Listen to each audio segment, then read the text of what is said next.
Hello guys, ഇന്ന് നമ്മൾ മികാലിനെ കൊണ്ടുവന്നിരിക്കുന്നത് തൊട്ടടുത്തൊരു ഫാമിലോട്ടാണ് കേട്ടോ. ഇത് എന്താ സംഭവം എന്ന് വെച്ച് കഴിഞ്ഞാൽ ഇതൊരു ചെറിയ അർബൻ ഫാം പദ്ധതിയാണ് കേട്ടോ.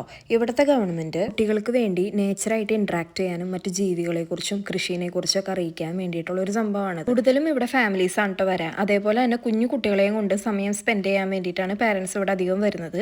ഇവിടെ നമുക്ക് എൻട്രി ഫീസ് ഒന്നുമില്ല. നമുക്ക് ഡൊണേഷൻ താല്പര്യം ഉണ്ടെങ്കിൽ നമുക്ക് ഇവിടെ എൻട്രൻസിൽ ഒരു ഓഫീസ് ഉണ്ട്, അവിടെ നമുക്ക് ഡൊണേഷൻ കൊടുക്കാം കേട്ടോ. മൺഡേയും ട്യൂസ്ഡേയും ഇവിടെ ക്ലോസ് ആയിരിക്കും. ബാക്കി എല്ലാ ദിവസവും ഒരു 6:30 വരെയൊക്കെ ഇവിടെ ഓപ്പൺ ആയിരിക്കും. വിന്റർ ടൈമിൽ ഇവിടെ ചെറിയൊരു ചേഞ്ച് ഉണ്ടാവും സമയത്തിന്. ഈ പാർക്ക് മെയിൻ ആയിട്ട് കുട്ടികൾക്ക് വേണ്ടി ആയതുകൊണ്ട് തന്നെ ഇവർക്ക് വേണ്ടി കളിക്കാനുള്ള എല്ലാ സെറ്റപ്പും ഇവിടെ ഉണ്ട് കേട്ടോ. അപ്പൊ ഞങ്ങൾ ചെന്ന് കഴിഞ്ഞപ്പോൾ അവിടെ ഒരുപാട് ഫാമിലീസ് ഉണ്ടായിരുന്നു. കുറെ പേര് കുട്ടികളെയും കൊണ്ട് അവരുടെ ബർത്ത്ഡേ ഒക്കെ സെലിബ്രേറ്റ് ചെയ്യാൻ വന്നിട്ടുണ്ടായിരുന്നു. ഒരു ചെറിയ ഫാം സെറ്റപ്പ് ആണെങ്കിലും ഒരു 2-3 hours പിള്ളേരെയും കൊണ്ട് എന്റർടൈൻ ചെയ്യാൻ ഇത് മതി കേട്ടോ. അത് മാത്രമല്ല അവിടെ ബാത്റൂം ഫെസിലിറ്റീസ് ഒക്കെ ഉണ്ടായിരുന്നു. ഈ ഫാമിനകത്ത് റെസ്റ്റോറൻറ്റ്സും ഉണ്ട്, പക്ഷെ അവിടെ കാർഡ് അക്സെപ്റ്റബിൾ അല്ല, ക്യാഷ് ആണ് അവർ മേടിക്കുക. അതുപോലെ തന്നെ ഇതിന്റെ എൻട്രൻസിലും ഒരു സ്നാക്സ് കഴിക്കാനുള്ള ഓപ്ഷൻ ഉണ്ട് കേട്ടോ.